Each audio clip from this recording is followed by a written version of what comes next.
Philia, often translated brotherly love, is one of the four ancient Greek words for love: philia, storge, agape and eros. In Aristotle's Nicomachean ethics, philia is usually translated as friendship or affection.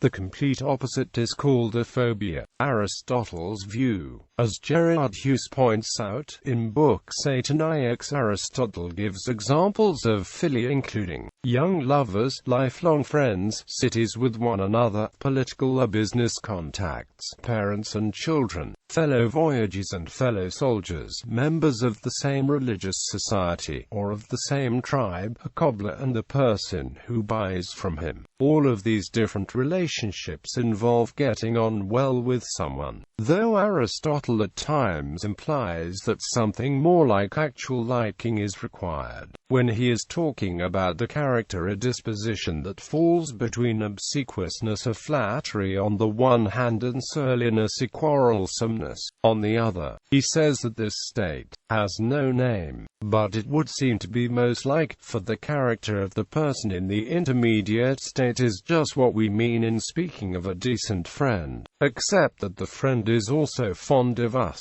This passage indicates also that, though broad, the notion of philia must be mutual, and thus excludes relationships with inanimate objects, though philia with animals, such as pets, is allowed for. In his Rhetoric, Aristotle defines the activity involved in philia as wanting for someone what one thinks good, for his sake and not for one's own, and being inclined, so far as one can, to do such things for him. John M. Cooper argues that this indicates that the central idea of phi iota lambda I alpha is that of doing well by someone for his own sake, out of concern for him. The different forms of phi iota lambda I alpha could be viewed just as different contexts and circumstances in which this kind of mutual well-doing can arise. Aristotle takes philia to be both necessarily as a means to happiness and noble or fine in itself. Types. Aristotle divides friendships into three types based on the motive for forming them: friendships of utility, friendships of pleasure, and friendships of the good. Friendships of utility are relationships formed without regard to the other person at all. Buying merchandise, for example, may require meeting another person but usually needs only a very shallow relationship between the buyer and seller. In modern English, people in such a relationship would not even be called friends, but acquaintances. The only reason these people are communicating is in order to buy or sell things, which is not a bad thing, but as soon as that motivation is gone, so goes the relationship between the two people unless another motivation is found. Complaints and quarrels generally only arise in this type of friendship.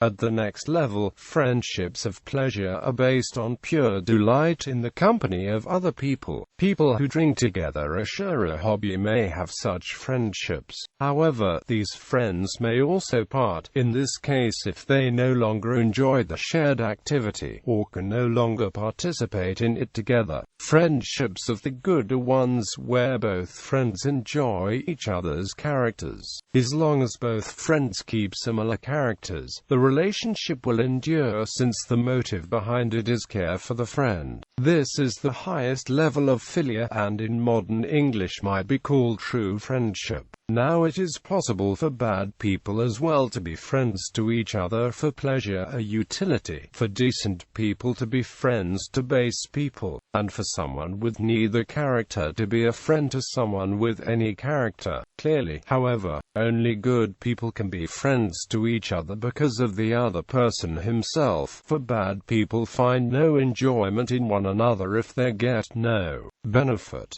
Not all bonds of philia involves reciprocity, Aristotle notes. Some examples of these might include love of father to son, elder to younger, ruler to subject. Generally, though, the bonds of philia are symmetrical. If philia is a type of love, Thomas J. Ord has argued that it must be defined so as not to contradict love. Ord defines philia as an intentional response to promote well-being when cooperating with or befriending others, and his philia is not only that meaning.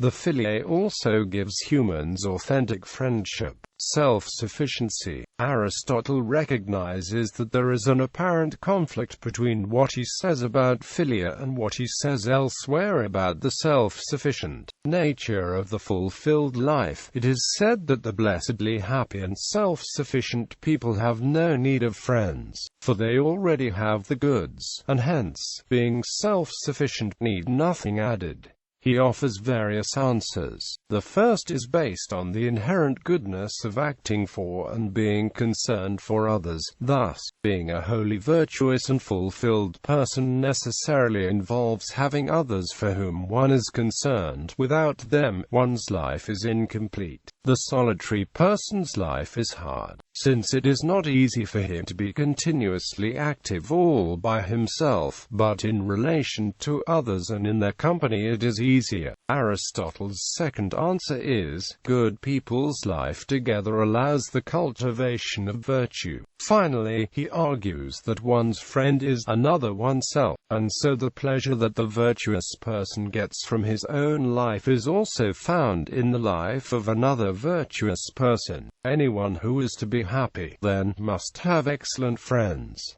Altruism and egoism. For Aristotle, in order to feel the highest form of philia for another, one must feel it for oneself. The object of philia is, after all, another oneself. Quote, this alone does not commit Aristotle to egoism, of course. Not only is self-love not incompatible with love of others, but Aristotle is careful to distinguish the sort of self-love that is condemned from that which should be admired.